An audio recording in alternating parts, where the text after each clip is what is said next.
The sound of laughter filled the classroom. Michael, a quiet 16-year-old boy, sat at the back, tried to shrink into his worn-out desk chair. His shoes, old, patched, and 2 sizes too big, were the center of everyone's mockery. The sneakers had once been white, but were. Michael's classmates couldn't resist pointing and snickering every time he walked by. His shoes squeaked against the polished classroom floor, their worn soles betraying years of use. "Hey, Michael, are those museum antiques?" one boy shouted, drawing a chorus of laughter. Michael lowered his head, gripping his notebook tighter. He wanted to disappear.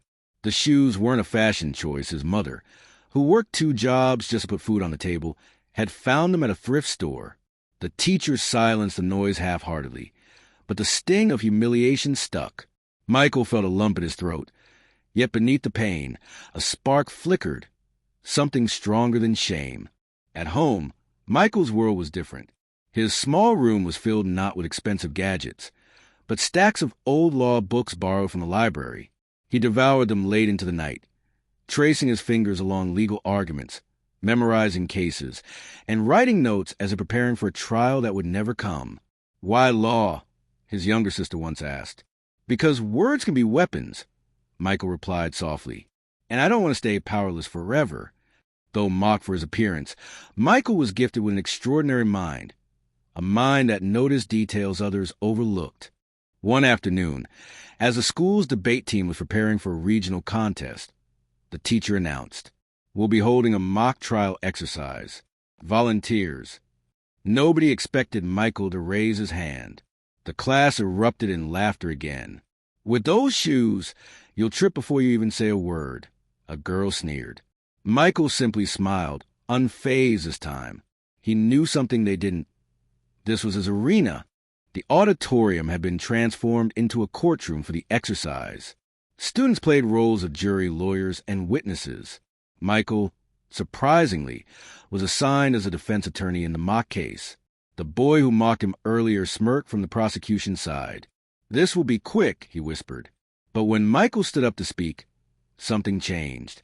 His voice, calm and steady, filled the room. He pointed out inconsistencies in the witness statements, noticed details others had overlooked, and constructed logical arguments like a seasoned lawyer. The laughter died down. The jury, his classmates, leaned forward captivated. What Michael didn't know was that a guest was seated quietly in the back row. The principal had invited his old friend, a real judge, retired but respected, to observe the exercise. The judge watched carefully, his eyes narrowing with intrigue at Michael's sharp reasoning and composure. By the end of the mock trial, the jury sided with Michael's arguments. For the first time, the boy in the tattered shoes had silenced a room full of critics. But this was only the beginning. The classroom buzzed after the mock trial. For once, Michael wasn't the butt of every joke.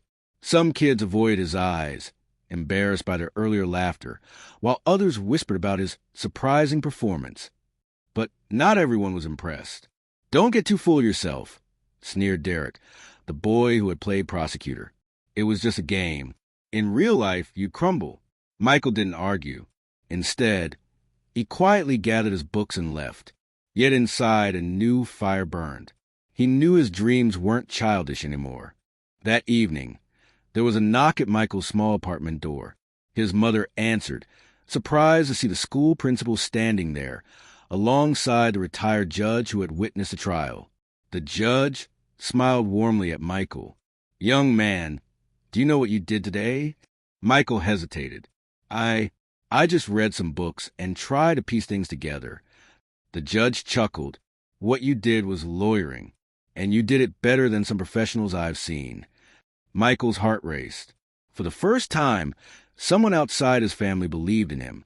Weeks later, the judge invited Michael to sit in on real court proceedings. Michael eagerly agreed. Every detail fascinated him.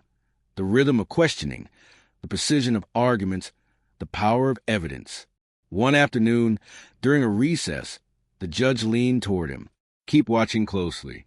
One day, you'll do more than just observe. You'll stand in that very spot." Michael smiled nervously, his worn-out shoes tapping against the courtroom floor. He didn't know how soon those words would come true. One evening, as Michael walked home from the library, he noticed commotion on his street. Police cars, flashing lights, and a small crowd gathered around a neighbor's house. The next day at school, gossip spread. Mr. Ramos, a kind old man who lived nearby, had been accused of theft. Michael frowned. Something didn't add up.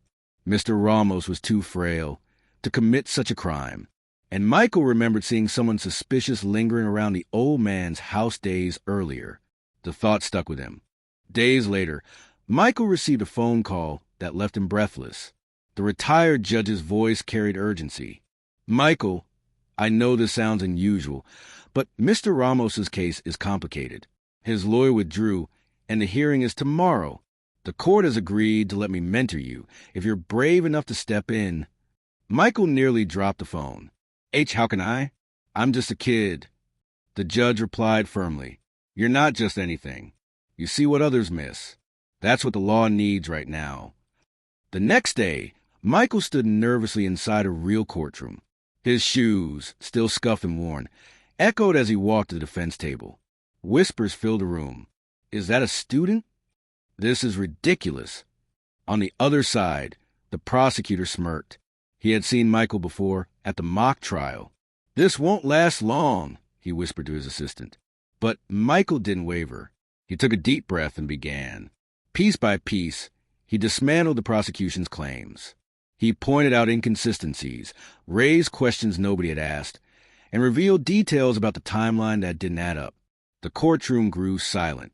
As Michael delivered his closing statement, the room was transfixed. He spoke not only with logic but with heart, defending Mr. Ramos as if he were family.